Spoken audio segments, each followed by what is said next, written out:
Good evening, ladies and gentlemen. Welcome to a brand new episode of Flesh Wound Farce, where we review and discuss your and our favorite comedy films. This is the world's first and only combination trivia host and professional wrestling announcer of Chilean descent that currently resides in Southern California. From trivia nights to title fights, your voice of choice, the stunningly stupendous student of stupidity, Ozzy V. And with me, as always, on this program, first in the Northern California Bay Area, world's famous juggler, Greg Larson. How you doing, Greg? I just watched 4 episodes of the new season of Shoresy, and I am great. If no one's seen Shoresy, check it out. Spinoff of Letterkenny.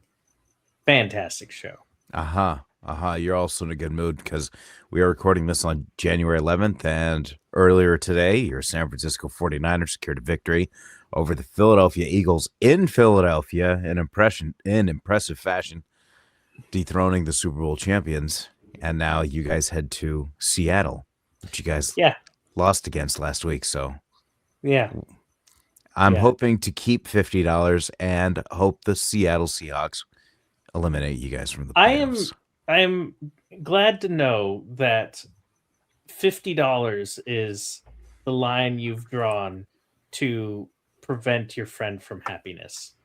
Don't you dare pull that on me, because if it was the situation reversed and the Raiders were in the playoffs, don't even.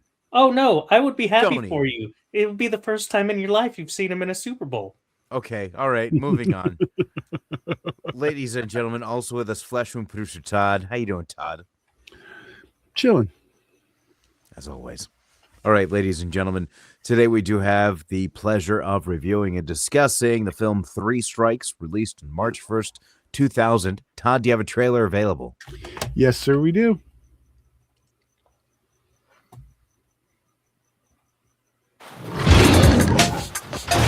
In 1993, a law was created giving citizens 3 strikes. Ladies and gentlemen, Rob has left the building. Rob has one more chance. Screw up again, Rob, and that's your butt. Is there no audio on here? Whatever it takes not to go back to that place. You not hear it? I don't hear it. You go pick me up. You guys hear it? Stolen car. I got 2 strikes already. We have late-breaking news on the Harbor Freeway shootout. One suspect was shot in the buttocks. Do you need something? Hell no, you can't give me nothing. The second suspect still at large. Where have you been? Whoa, now I'm a grown man. I ain't got to be checking in with you. You ain't gonna be putting your hands up. This is the 3rd time for you. Get in! From the co-writer of Friday. You needed a checkup from the neck up. Now why don't you give him a break? I'm gonna give him a break. I'll break my foot off to the back. And the producers of Dumb and Dumber. Homeboy went crazy, man. He went crazy? He had a gun, 2 guns. I should have known that you a lying little motherfucker. Comes a new comedy. I appreciate you sincerely for doing that little old time for your sahab. The least I can do, you threw the damn gun in my lap. That's on the loose. Police have been over here looking for you. I ain't do nothing. Your face has been in the news. Channel 2, Channel 7. All right, hold your fire, man. Drop your weapons. Come out with your hands up and you will not be harmed. Look out, he's got to go. Brian Hooks, Nabushe Wright, Faizon Love, DeAndre Bonds, David Allen Greer, George Wallace, E-40, DJ Pooh, and introducing Monique. The first thing we got to do is get some more donuts. 3 Strikes. That boy can run, can't he? Police can't catch him. That's my boy. Running into theaters soon.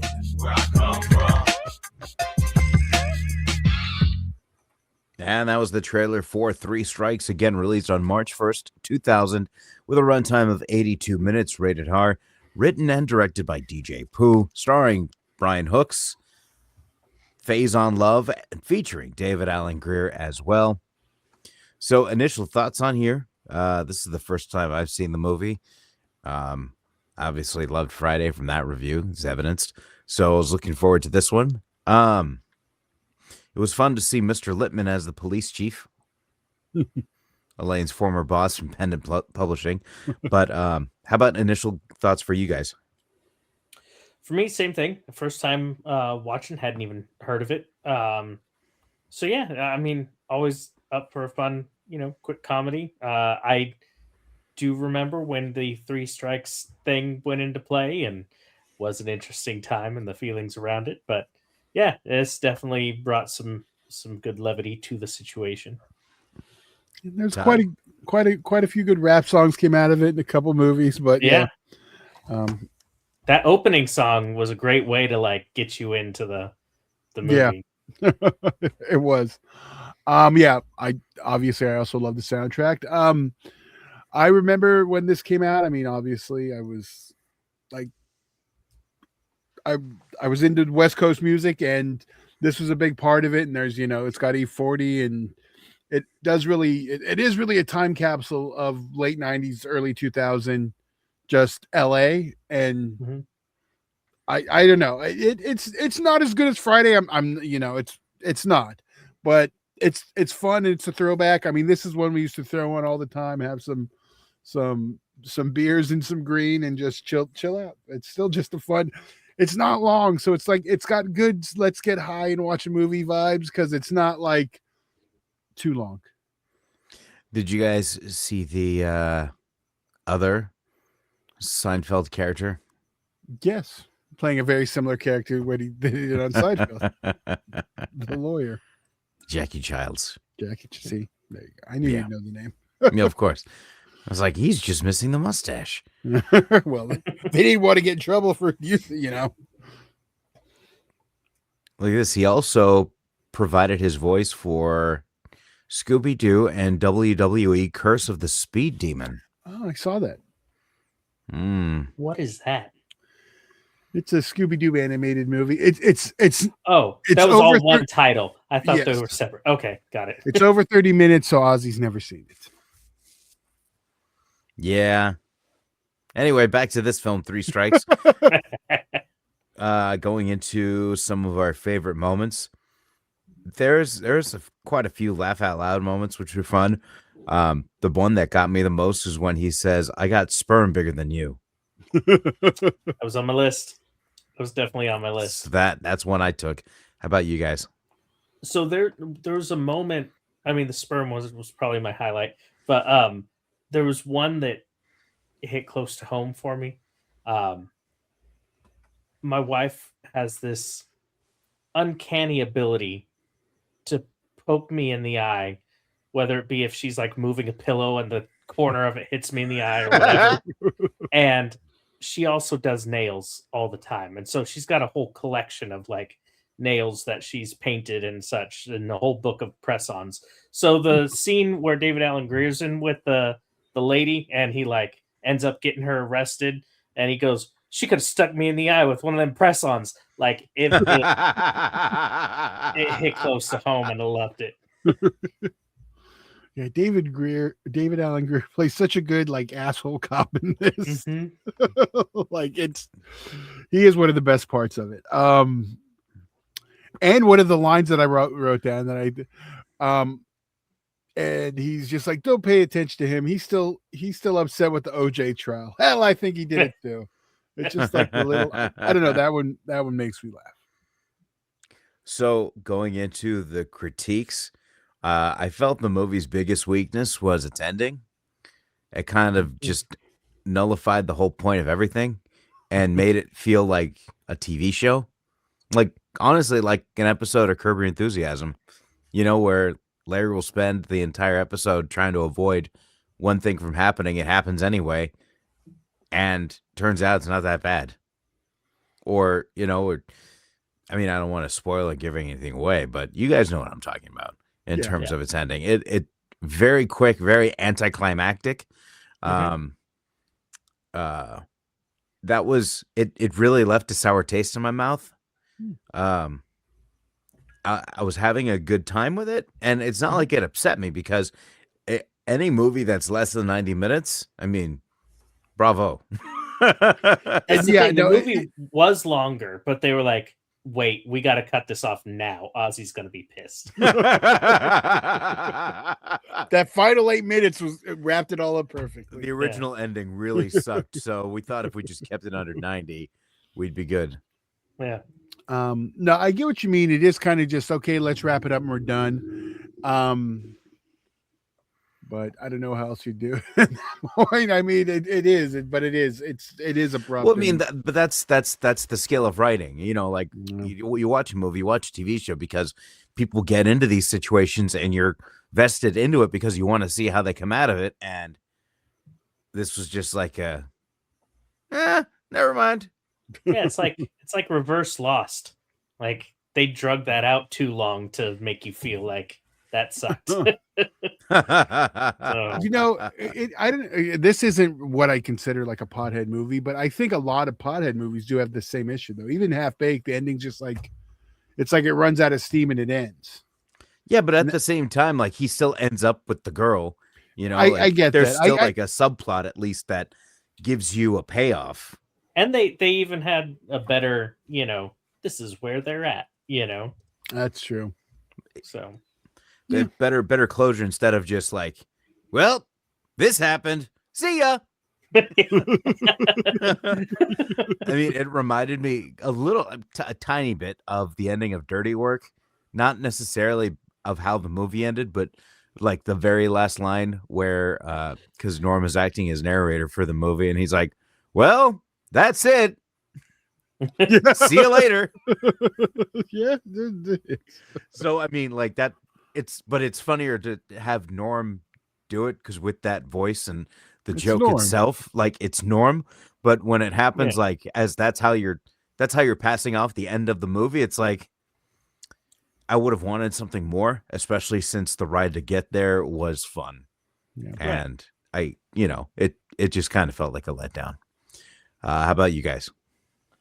So I've got one that's like a critique of the movie, one that's just a nitpicky quick thing. The way the guy was holding that Sega Genesis controller, he's never played a Sega in his life. See, that's hilarious. And that was a Sega Saturn controller because it was Virtual Cop that was being played on the TV, which was never released for the Genesis. It was only on the Saturn.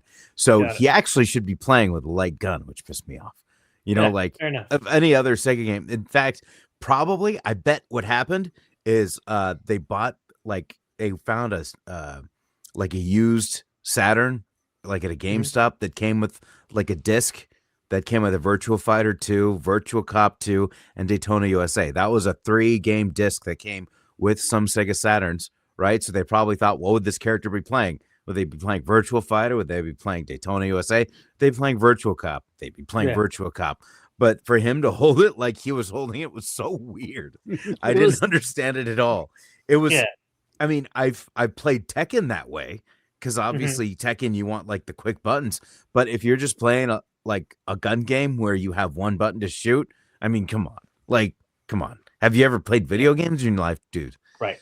Anyway, but yeah, good point on the controller there. But a more like plot point situation, there's a scene where I think his name's JJ, the guy who got shot in the butt. When he was in the hospital and he got his phone call, like, I know that it might not have been an actual like police area, but you know they're listening in.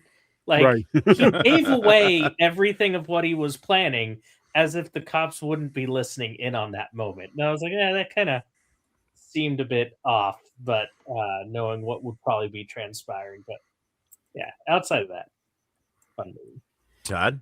Yeah, that's a good point. I didn't think of that because they were in the hospital. So no, I'm with you. It's the abrupt endings it's always just like, okay. Could have worked it. But I was always happy afterwards. I could just watch the music videos on the disc and be like, okay, I'm good. But no, I mean, with that ending, you could put the Curb song at the very end. You totally could. And it's just work right out. So I will say seeing them on the Pac Bell telephone did take me back at the payphone. Yeah. And our old newscaster from Channel 5 with Hal Fishman. Yeah. No, wait, that wasn't. No, that wasn't Hal Fishman. That was the other guy. I can't remember his name. Yeah, I know. He's from NBC, I think. I thought he was a local, like a 5 or a. I'm trying to pull up. What Well, I mean, yeah, local like NBC LA. yeah. See, I thought he was one of the smaller ones, but You know, been a I while. actually saw a coin operated telephone out in the wild. It was where I bought my car and I took it in recently. It's to really date it, in a mall from a converted Macy's. And so it still has the payphone up. Unfortunately, did not work. But it's always fun to see. Did it you in the try wild. using it? Oh, of course. It was Jerry Dunphy. Did you look up the number on your phone and then we're done? Just I for somebody actually- else to see you. That would have been solid. Yeah, it was Jerry Dunphy. He did K-Cow. K-Cal. Yeah. Yes. Yeah. Yeah. I knew it was one of the smaller ones, but yeah, wow, he passed only a couple years after this movie, in 2002. But yeah, all right. But yeah, I always like when they use a real newscaster in movies because it gives it a more real feel versus like an actor. So yeah, especially when it's a local one, I recognize it's always nice. 100%. And it was LA, so it made perfect sense for him Right. because they couldn't get. Couldn't get. That would have been my first choice too, to get Hal Fishman. Oh, right. Apparently, I wouldn't be surprised if they offered it to Hal Fishman and he turned it down, because everything I've heard is that he was a major prick. So, like he. Oh. So, in fact, the lecturer who shared this information had asked us if we saw Anchorman, and it actually had just come out that season or that summer. And she says, so imagine like Ron Burgundy, but instead of more motivated by sex, he's motivated by power. And he's just an asshole. And it was such with a scowl that they had on their face that there must have been some sort of personal interaction where things did not go well. But this, like, he wouldn't write his own news. It's like somebody else would write his news for him, as as was done back in the day. But he was just very, almost like a curmudgeon, as being described as. So is humorous. Probably he was probably offered and just said, I ain't doing no comedy movie. This one did have a screen debut also, and that was Mike Epps. Oh, his debut. Nice. Yeah. Interesting. That's funny. He almost got the lead, and Pooh, like, kind of after Friday, he's like, damn, I missed the blow. I should have put him in the lead. Right. But this Brian Hooks had some momentum at the time. He never really capitalized off this theatrical one because he had his own little production company. So he went back to making smaller movies that were going straight to video. But I mean, he still made movies, but this was like his one. That's another one he regrets now. Because he was successful in his little world, so he just kept going. He didn't use it for momentum. He said like he did like hang out in the circles and stuff, like, and because most times people, like, especially in like the hood movies, they're going to use their friends and people they know, and he said he just wasn't running into circles. Right.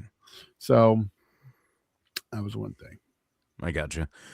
So let's get into the ratings then. If we've gone through our critiques, so yeah. There were some fun moments. However, there was a lot of moments that made me feel I was watching like an extended version of a TV show. But it was still a good time. The ending really affected the score. But it's decent. It's okay. I gave it a 3 because I still had a good time with it. But there was, again, like some moments, like Greg, what you're talking about, that just kind of things that make you hard to suspend your disbelief. But I mean, they're like, of the moments that were intended to be funny, those moments are funny. So at least there was that. It was fun. Am I going to watch it again? Probably not. Would I put it on if I had a bunch of people over and we were just hanging out, like not really needing to pay attention to it? Yeah, sure. That's a good time. A good chance. Watch with other people, I would not recommend watching it by yourself. Yeah. I mean, it's okay if you watch it by yourself. Yeah, I was like, that's I'm not saying like, don't do it, but I mean, Yeah. it's more fun to watch with people. Yeah. No, this is definitely one of those social movies. It's definitely a lot of fun. Especially if, it's like 20 past 4 or so and you're hanging out with some friends. It's a great time to enjoy the this best flick. time. Yeah. But I had a lot of fun with it. I kind of just let this be one of those movies that you're not expecting Oscar winning performances or anything. You're just in for a good time. I'm going to be a little bit higher than Ozzy on this one. This was a 3.5 for me. Yeah, this one I do enjoy it. It's not perfect. I agree. I'm actually a 3.5 also. I do have a lot of fun watching it, seeing old LA and just that time period. But there's so many better movies in the genre. I mean, that Pooh's been involved with before and after. So it's like this is his first one on his own. And I think he grew after this. And I know right now it's DJ Pooh, Ice Cube, Mike Epps, and one other person are all sitting down to write Last Friday right now. So That's cool. It's the first time Pooh's back in the mix, I believe, since the first one, because they had their little riff Right. for a while. Right. So I'm looking forward to see what Cube and Pooh together are gonna pull off. Yeah, it should be solid. We'll cover it, whatever it happens. Solid Pooh. We are children. All right. Do you guys have anything else before we head out for this evening? No, sir. All right. And ladies and gentlemen, if you do happen to be in the Orange County area this week, I'll be hosting trivia this Tuesday. When, Todd? Tuesday at the Rush Barn Grill in Lake Forest, beginning at 7 o'clock. Also this Wednesday at the brewery in Placentia. Also Wednesday. at 7 o'clock. That's correct. Also at 7 o'clock. That is the brewery this Wednesday at 7 o'clock. Both nights are free to play and prizes for the top winning teams. Come on out, have some fun. And thank you so much for joining us. For world famous juggler Greg Larson and Flesh Wound producer Todd, I'm Ozzy V, and we'll see you next week right here on a brand new episode of Flesh Wound Farce.